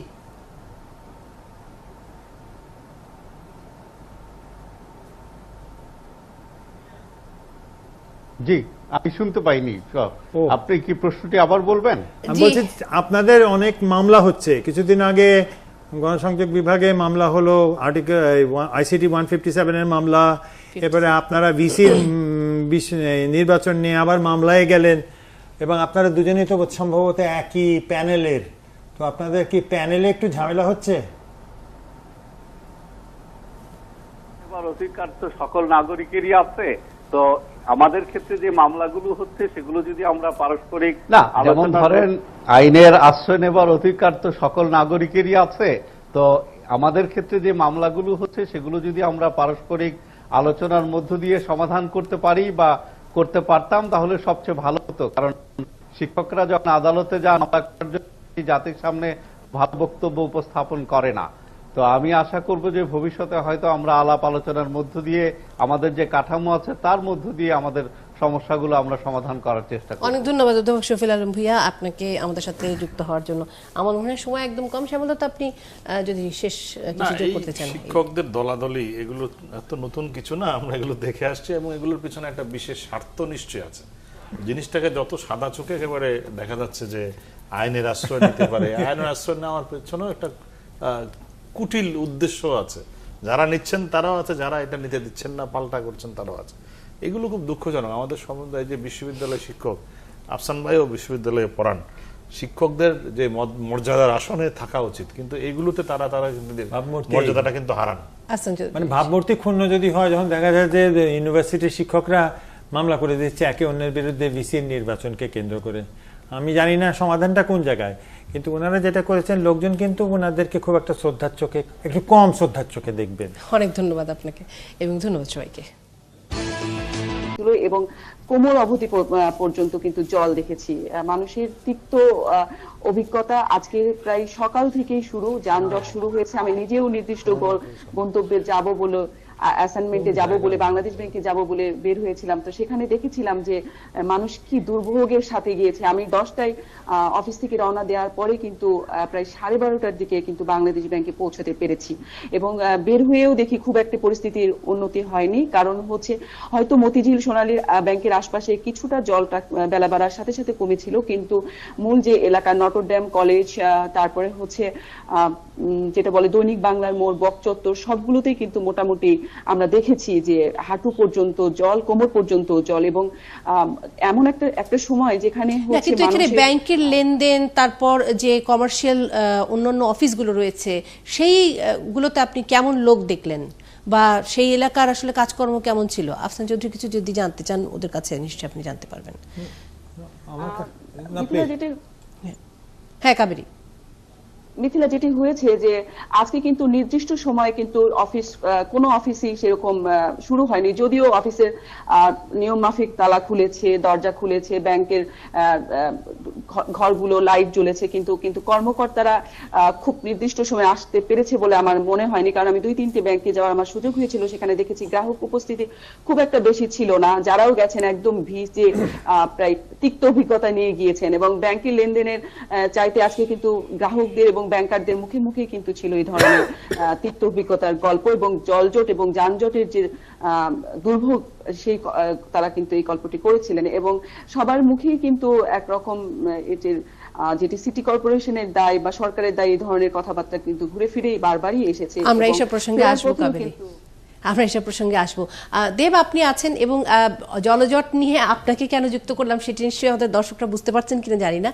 আজকে যতদূর আমি জানি যে আপনি একটি প্যাকেজ করেছেন, রিপোর্ট করেছেন, সেটি হলো যে অস্ট্রেলিয়ার ক্রিকেট টিম তাদের বাংলাদেশে আসবার কথা, নিরাপত্তার বিষয়টি নিয়ে আবারও তারা চিন্তা ভাবনা করছেন এবং যে স্টেডিয়ামটিতে খেলা হবার কথা ফতুল্লা স্টেডিয়াম, সেই স্টেডিয়ামের কি খবর সেটি আমাদেরকে দেব জানাচ্ছিলেন। দেব, যদি একটু আপনার অভিজ্ঞতাটা বলেন। ধন্যবাদ মিথিলা।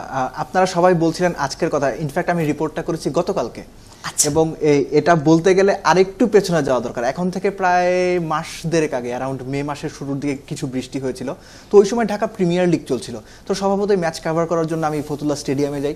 যখন গাড়ি নিয়ে ভেতরে ঢুকতে যাই তখন একটু অবাক হলাম ফতুল্লা স্টেডিয়ামটা দেখে। এবং ফতুল্লা স্টেডিয়ামটা যারা দেখেছেন তারা অবশ্যই জানেন যে মূল যে রাস্তাটা আছে আপনার খান সাহেব ওসমান আলী স্টেডিয়ামের সামনে, সেই মূল রাস্তা থেকে স্টেডিয়ামটা কম করে হলো আমার অনুমান 7 থেকে 10 ফুট নিচে। এবং যখন ভেতরে যাচ্ছিলাম তখন ওইখানে হাঁটু পর্যন্ত পানি ছিল, ম্যাচ ডিউ টাইমে স্টার্টস হয়নি। তারপরও মাঠের ভেতরে পানি জানি, বাট আউটার স্টেডিয়াম এবং বাইরের পুরো অংশটাই হাঁটু পানির নিচে ছিল। আলটিমেটলি ম্যাচ স্টার্ট হলো দেরিতে এবং ওই সময় ওই দিনই বিসিবির প্রধান নির্বাহী নিজামুদ্দিন চৌধুরী, গ্রাউন্ডস কমিটির চেয়ারম্যান এবং বিসিবি ডিরেক্টর আপনার হানিফ ভুঁইয়া এবং বুয়েটের একজন ইঞ্জিনিয়ার তারা ওই মাঠে গেলেন। মাঠে গিয়ে তাদের মূল উদ্দেশ্যটা ছিল যে মাঠটা পর্যবেক্ষণ করে দেখা যে পানিটা যেহেতু আসছে সেই পানিটা সরানোর ওয়েটা কি। পরে তারা গণমাধ্যমের সঙ্গে কথা বললেন এবং সেই সময় খুব ইন্টারেস্টিং একটা ব্যাপার আমরা জানতে পারি যে মাঠটা যখন তৈরি করা হয়েছিল, মাঠটার প্ল্যানিং করেছিলেন। স্বাগত জানাচ্ছি সবাইকে ৭১ জার্নালে এবং আপনাদের সাথে আছি আমি মিথিলা ফারজানা। দর্শক, আপনারা জানেন যে ৭১ জার্নাল সেই অনুষ্ঠান, যে অনুষ্ঠানে সারাদিনকার খবরাখবরগুলো নিয়ে আমরা বসি এবং চেষ্টা করি সেখান থেকে সবচেয়ে গুরুত্বপূর্ণ যে খবরগুলো রয়েছে সেগুলো বেছে নিয়ে তার ভেতরকার গুরুত্বপূর্ণ অংশগুলো আপনাদেরকে জানিয়ে দেবার। আজকে যে কারণে আমরা একটু ভিন্নভাবে এই অনুষ্ঠানটি শুরু করছি, কিছুক্ষণের মধ্যে হয়তো আপনারা জানতে পারবেন এবং বুঝতে পারবেন যে কেন এভাবে শুরু করার কারণ। আমরা আজকে সারাদিনকার খবরের মধ্যে সবচেয়ে বেশি করে যে খবরগুলো সারাদিন গণমাধ্যমে দেখেছি সেটি হলো জলাবদ্ধতার খবর, জলজট, যানজটের খবর এবং ঢাকার এই সারাদিনকার বৃষ্টি, গত দুদিনের বৃষ্টি এবং তার ফলে সৃষ্ট যে যানজট, জলজট এবং মানুষের দুর্ভোগ, সেটি ছিল গণমাধ্যমের সবচেয়ে বড় গুরুত্বপূর্ণ খবর। সেই খবরটিকে একটু যতটা পারি আমরা আপনাদেরকে বেশি করে দেখাবার, বোঝাবার চেষ্টা করব। সেই কারণে আজকে অন্যরকম একটি আয়োজন আপনারা দেখতে পাচ্ছেন। আজকে আমাদের সাথে যারা রয়েছেন তারা হলেন সাংবাদিক গবেষক আফসান চৌধুরী এবং ভোরের কাগজের সম্পাদক শ্যামল দত্ত।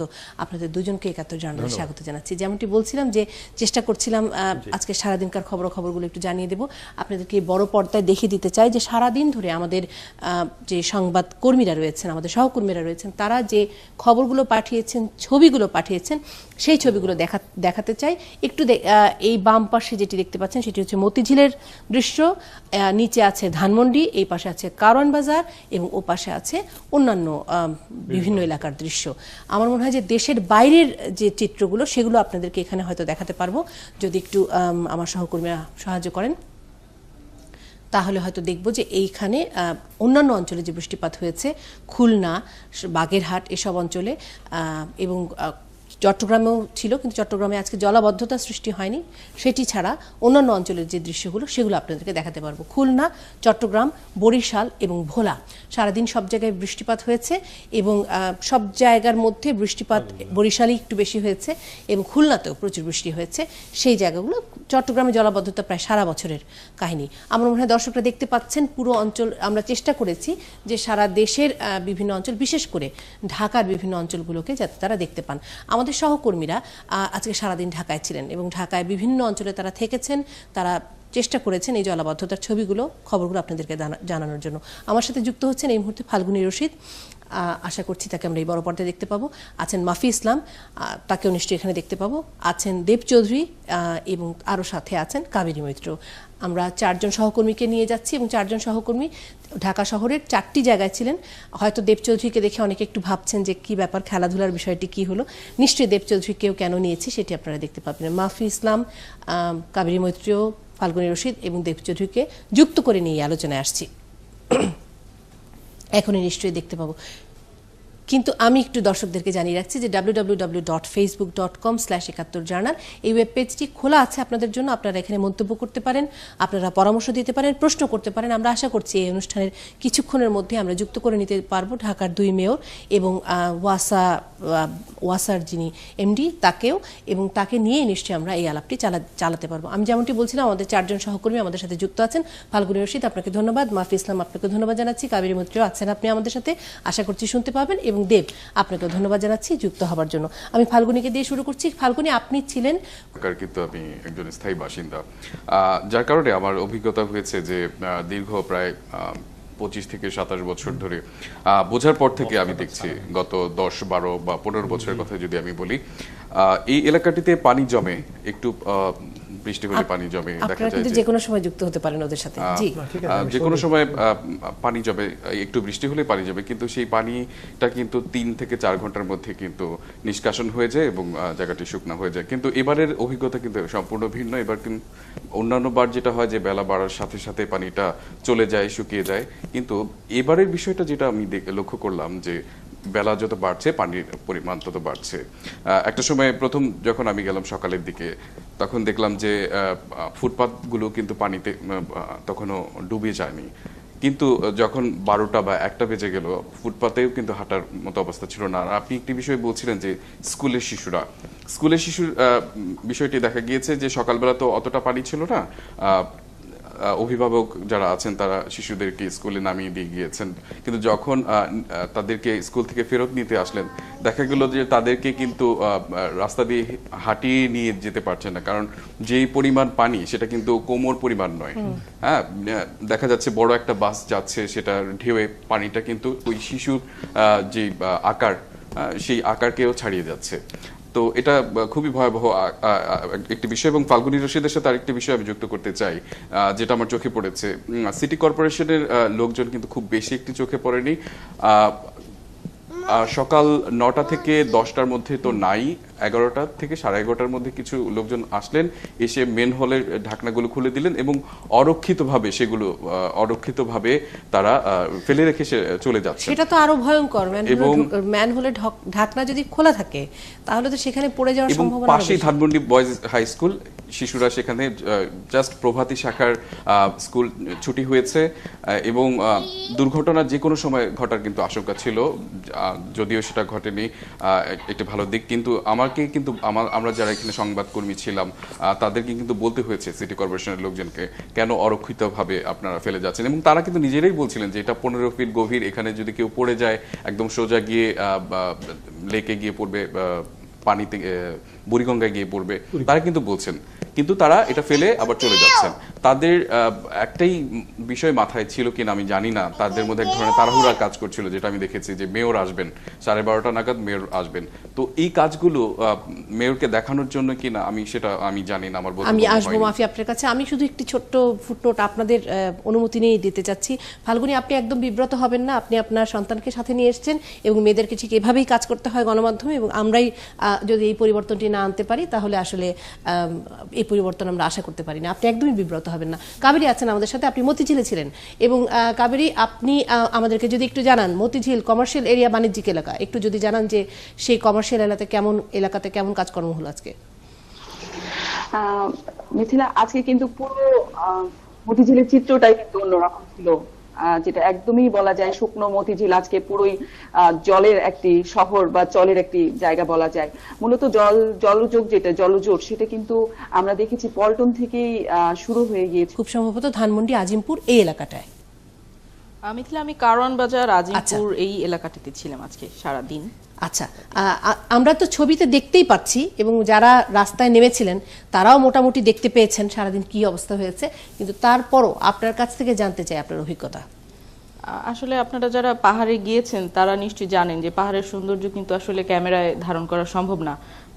এই ভোগান্তিটাও কিন্তু আমার কাছে একই রকম মনে হয়েছে, কারণ যা দেখেছি সেটি আসলে ক্যামেরায় বলে বোঝানো সম্ভব না, রিপোর্টারের পক্ষে বলে বোঝানো সম্ভব না। প্রতিটি মুহূর্তে সাধারণ মানুষকে কি পরিমাণ ভোগান্তির মধ্য দিয়ে যেতে হয়েছে। প্রতিদিনকার ঘটনা আপনি জানেন, জলাবদ্ধতার হলে কাপড় নষ্ট হবে, নোংরা পানি ধরে হাঁটতে হবে, এবং যেহেতু আজকে একটু ভারী বৃষ্টিপাত হয়েছিল, এই অবস্থা কিন্তু সকাল থেকেই ছিল, এবং তীব্র যানজট। আমি আমার প্রতিবেদনটিতেও বলবার চেষ্টা করেছি যে আসলে জলাবদ্ধতায় মোটামুটি অভ্যস্ত নগরবাসী, তারা কিন্তু হাতে বেশি সময় নিয়ে ঘর থেকে বের হচ্ছেন। তারপরও আজকে কেউই আসলে মানে 2-3 ঘন্টা দেরি না করে কোনো গন্তব্যে পৌঁছাতে পারেনি। অনেকে আবার অর্ধেক পথ গিয়ে ফিরে এসেছেন, এরকম মানুষের সাথেও কিন্তু আমাদের কথা হয়েছে। বিশেষ করে যারা একটু বয়স্ক ছিলেন তাদের তো দুর্ভোগের সীমা ছিল না। অ্যাম্বুলেন্স বলি বা যারা স্কুল কলেজগামী শিক্ষার্থী, তাদের অনেকেরই স্কুল কলেজ ছুটি হয়ে গেছে, তাদের যে ফিরে যাবার পথে যে কষ্ট সেটি আসলে অবর্ণনীয়। এবং পাশাপাশি যেহেতু আপনি মেয়রকে যুক্ত করবেন, আরেকটি বিষয় নিশ্চয়ই জানবার চেষ্টা করবেন যে রাস্তায় তো হাঁটবার জায়গাও না, কিন্তু তারপরে ফুটপাত যেটি রয়েছে সেগুলো আসলে কেন ভাঙা, আমরা বহুবার প্রশ্ন করে উত্তর পাইনি। সেইখান দিয়ে হাঁটতে গিয়েও প্রচুর মানুষ হোঁচট খেয়েছেন, দুর্ঘটনায় কবলে পড়েছেন, এবং আমরা আহত হতে দেখেছি। অনেকে খোলা ম্যানহোলে পড়ে গেছেন, সেখানে কোনো লোক ছিল না যে একটু সাবধান করে দিবে। খোলা ম্যানহোলে এই পানির মধ্যে পড়ে যাওয়া তো রীতিমতো ভয়ঙ্কর ঘটনা, সেটি আপনারা প্রত্যক্ষ করেছেন ফাল্গুনী। জি, এবং বিশেষ করে কারওয়ান বাজার এলাকাটি আপনি জানেন দিন মজুরদের আনাগোনা থাকে, যারা এই বৃষ্টি মাথায় নিয়েও আসলে দিনের কাজটি করছেন, তাদের কিন্তু দুর্ভোগের সীমা ছিল না। কারণ তারা সেই মাথায়, যখন আমরা একটি দৃশ্যতে দেখাবার চেষ্টা করেছি, মাথায় ভারী একটি বস্তা নিয়ে একজন ম্যানহোলে পড়ে যাচ্ছিলেন, দুজন রিকশাওয়ালা তাকে ধরে ফেললেন, কিন্তু যেই ভারী বস্তা এবং সেই লোকে নিজের ভার, তাকে মানে একসাথে ওই 2জন রিকশাওয়ালার পক্ষে উঠানো সম্ভব ছিল না। সে কোনো রকম ঝুলেছিল, তারপর বেশ কয়েকজন, প্রায় 5-6 জন লোক মিলে তাকে টেনে তুলতে হলো। অর্থাৎ এই যে ভয়ঙ্কর বিষয়, এবং যে ম্যানহোলগুলি রয়েছে সেগুলো আসলে 15 ফিট দীর্ঘ বা আরও বেশি গভীর হতে পারে, যেগুলো আসলে ভয়াবহ আকার ধারণ করে এই বর্ষার মৌসুমগুলোতে। এবং এগুলো নিয়ে আসলে আমি জানি না সিটি কর্পোরেশন বলছে ওয়াসার কথা, ওয়াসা বলছে সিটি কর্পোরেশনের কথা, এরকম আসলে দোষারোপ মানুষ দেখতে চায় না। মানুষ আসলে দেখতে চায় জলাবদ্ধতাহীন একটি নগরী, মানুষ আসলে শান্তিতে একদম একেবারে নির্দিষ্ট সময়ে তাদের গন্তব্যস্থলে পৌঁছতে চায়। ফাল্গুনী, আপনি আছেন আমাদের সাথে। মাফি ইসলাম, আপনি ছিলেন ধানমন্ডি এলাকায়, আমি যদি ভুল না করে থাকি, এবং আপনি দক্ষিণের মেয়র সাইদ খোকনের সাথেও কথা বলেছেন, তিনি তখন ধানমন্ডি এলাকায় ছিলেন। মাফি, আপনি যে এলাকায় ছিলেন সেই অঞ্চলে প্রচুর স্কুল রয়েছে, এবং নিশ্চয়ই আপনি স্কুল ফেরতা বা স্কুলগামী ছেলে মেয়েদেরকে দেখেছেন, তাদের অভিভাবকদেরকে দেখেছেন। হ্যাঁ মিথিলা ফারজানা, যেই এলাকাটির কথা বলেন, এই এলাকা জাতীয় ক্রীড়া পরিষদ বা এনএসসিতে যে সমস্ত ইঞ্জিনিয়ার আছেন তারা, এবং এতদিন পরে এসে তারা যখন সেই মাঠের পানি নিষ্কাশন ব্যবস্থা নিয়ে কাজ করতে চাচ্ছেন, সেটার প্ল্যান খুঁজে পাওয়া যাচ্ছে না। সেই প্ল্যান কোথায় আছে কেউ বলতে পারে না, প্ল্যান আদৌ কারো কাছে আছে কিনা সেটা সম্পর্কে কারো কোনো ধারণা নেই। তো আলটিমেটলি আমরা অনেক সময় বিসিবিকে দোষ বা ক্রিকেট বোর্ডকে দোষ দিয়ে থাকি যে তারা কেন মাঠটা রক্ষণাবেক্ষণ করছে না বা মাঠটার পানি সরানোর ব্যবস্থা করছে না। আলটিমেটলি বিসিবির এখানে কোনো দোষ নেই, তাদের আসলে কোনো কিছু করার সুযোগই নেই।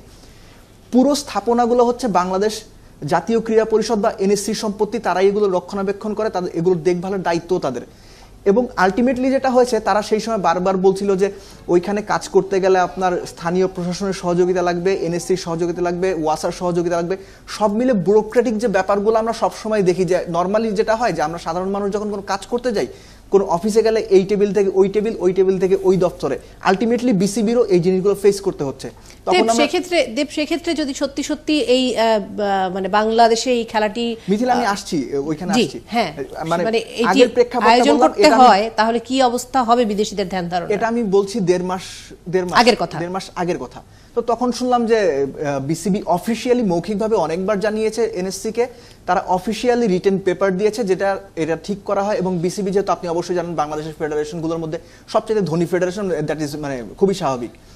এবং তারা বলেছে ফিনান্সিয়ালি যদি কোনো সাপোর্ট লাগে বিসিবি তাদের হেল্পটা করবে, কেননা বিসিবি চাইলেই সেটা করতে পারে না, স্থাপনাটা এনএসসির। দেড় মাস পর আমরা চ্যাম্পিয়ন্স ট্রফিতে ইংল্যান্ডে গেলাম, ইংল্যান্ড থেকে ব্যাক করলাম, ব্যাক করার পরে দৈনন্দিন কাজকর্ম করছি। যখন অস্ট্রেলিয়ার টিম বাংলাদেশে আসলো, অস্ট্রেলিয়া টিম মিনস অস্ট্রেলিয়ার সিকিউরিটি টিম, 5 জনের একটা সিকিউরিটি টিম এসেছে, তাদের ডে শিডিউলের গতকালকের প্রথম কাজটাই ছিল হচ্ছে ফতুল্লা স্টেডিয়াম পরিদর্শন করা। অস্ট্রেলিয়া টিম যদি বাংলাদেশে খেলতে আসে ওইখানেই 3 দিনের প্র্যাকটিস ম্যাচটা হবে।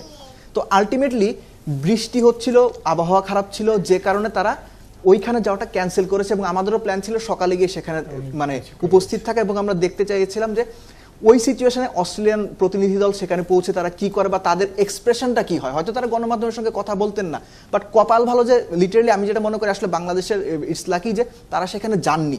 এবং আপনি চিন্তা করেন যে অস্ট্রেলিয়ানরা এমনিতেই নিরাপত্তার ব্যাপারে একটু বেশি খুঁতখুঁতে, তারা সব কিছু মানে পান থেকে চুন কষলে তারা কোনো কিছু মেনে নিতে পারে না, এটা অনেকদিন ধরে, স্পেশালি খেলাটা যখন বাংলাদেশের মতো একটা দেশের সঙ্গে।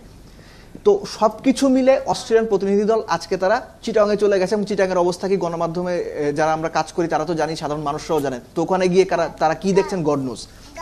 তারা যে জাননি এটা আমাদের জন্য সৌভাগ্য। তবে শন ক্যারল যিনি ওই নিরাপত্তা দলের প্রধান, তিনি একই সঙ্গে ক্রিকেট অস্ট্রেলিয়ার দুর্নীতি দমন বিভাগেরও ম্যানেজার, তারা যদি ওখানে গিয়ে এরকম একটা অবস্থা দেখতেন সেই ক্ষেত্রে মানে বাংলাদেশ ক্রিকেটের ভাবমূর্তিটা কোথায় যেত। সবচেয়ে বড় কথা হচ্ছে যে শ্যামল দত্ত আছেন, শ্যামল দত্ত আপনার কাছে কিছু জানতে চান। ওরা তো বলেছে 48 ঘন্টার মধ্যে আবার যাবেন। উনি বলেছেন 48 ঘন্টার মধ্যে যদি তিনি সময় পান তাহলেই শুধুমাত্র যাবেন। তাহলে কি 48 আওয়ার্সে কোনো উন্নতি হবে? আমি তো ফতুল্লা স্টেডিয়ামে গেছি আগে, দেখেছি এটা আসলে রাস্তা থেকে অনেক নিচু, এবং যেভাবে পানি জমে আছে এখনই এটা ভয়াবহ অবস্থা। ওরা যদি ওই অবস্থায় দেখে তো ওরা খেলতে আসবে না। আমি আপনাকে এটুকু বলতে পারি যে গতকালকে অস্ট্রেলিয়ান প্রতিনিধি দল যাওয়ার কথা ছিল, ঠিক তার আগের দিন ওখানকার আমাদের যে সোর্স আছে তার সঙ্গে আমরা ফোনে কথা বলেছি, তিনি জানিয়েছেন যে 8 থেকে 10টা পানি নিষ্কাশন পাম্প সেখানে ব্যবহার করা হয়েছে। এবং তার ফলে ফতুল্লা স্টেডিয়াম এলাকা আউটার আমরা আমাদের দর্শকরা দেখতে পাচ্ছেন, জি ওইখানে 8-10টা পানির পাম্প সারা রাত